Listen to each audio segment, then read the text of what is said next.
सांगली मिरज कुपवाड शहर महानगरपालिकेचा महापौर आमच्याशिवाय होणार नाही। जिल्हा परिषद आणि पंचायत समितीवर शिवसेनेच्या मदतीने अध्यक्ष सभापती होणार असल्याची माहिती शिवसेना एकनाथ शिंदे गटाचे नेते मोहन वनखंडे यांनी पत्रकार परिषदेत दिली आहे। महानगरपालिका निवडणुकीत 1,17,000 मतदान मिळाले आहे। महापालिका निवडणुकीत शिवसेना शिंदे गटांचे 2 नगरसेवक निवडून आले आहेत। त्यामुळे आम्हाला विचारल्याशिवाय सत्ता स्थापन होणार नसल्याचा दावा त्यांनी केला आहे। यावेळी शिवसेना नेते बजरंग पाटील, नगरसेवक सागर व्यंकटेश आदी उपस्थित होते। सांगली मिरज कुपवाड महापालिकेच्या निवडणुकीचा निकाल जाहीर झाला आणि माननीय एकनाथभाई शिंदेच्या नेतृत्वाखालील शिवसेनेनं आपलं हात तिथं उघडलेलं आहे। प्रभाग क्रमांक 3 मधून सागर वनखंडे आणि प्रभाग क्रमांक 14 मधून युवराज बावडेकर असे 2 खंडे आमचे उमेदवार तिथं नगरसेवक म्हणून मोठ्या मताने निवडून गेलेले आहेत। त्या दोघांचं प्रथमतः अभिनंदन।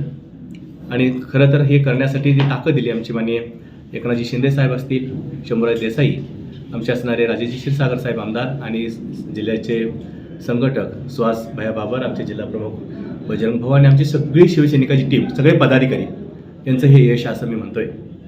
या यशानंतर आम्ही चंचू प्रवेश केला आहे, परंतु आम्हाला यश अशा पद्धतीने मिळालं की 2 जरी नगरसेवक असले तरी एकनाथभाई शिंदे ज्यांच्याकडे आदेश करतील त्यांचाच तो महापौर होणार आहे। अशा आता परिस्थितीमध्ये काठावरती आमची प्रत्येक दोन्ही पक्षाची परिस्थिती आहे। साहेब आम्हाला जो आदेश देतील त्या पद्धतीने आम्ही पुढचं रणनीती आखू।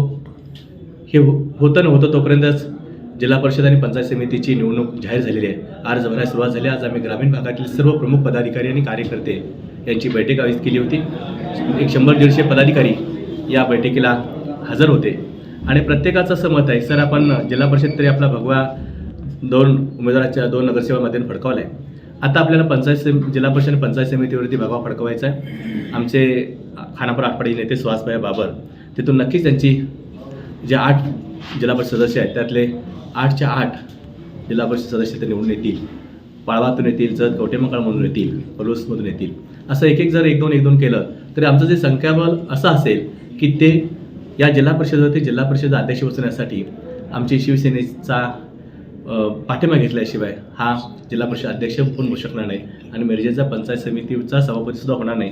असं संख्याबळ करण्याचं नियोजन आमच्या सर्व पदाधिकाऱ्यांनी घेतलेलं आहे। त्या संदर्भात आज बैठक माननीय बजरंग भाऊच्या नेतृत्वाखाली आम्ही या मिरज तालुक्यातल्या असणाऱ्या 10 जिल्हा परिषद गट आणि पंचायत समिती पदाधिकाऱ्यांची घेतलेली आहे।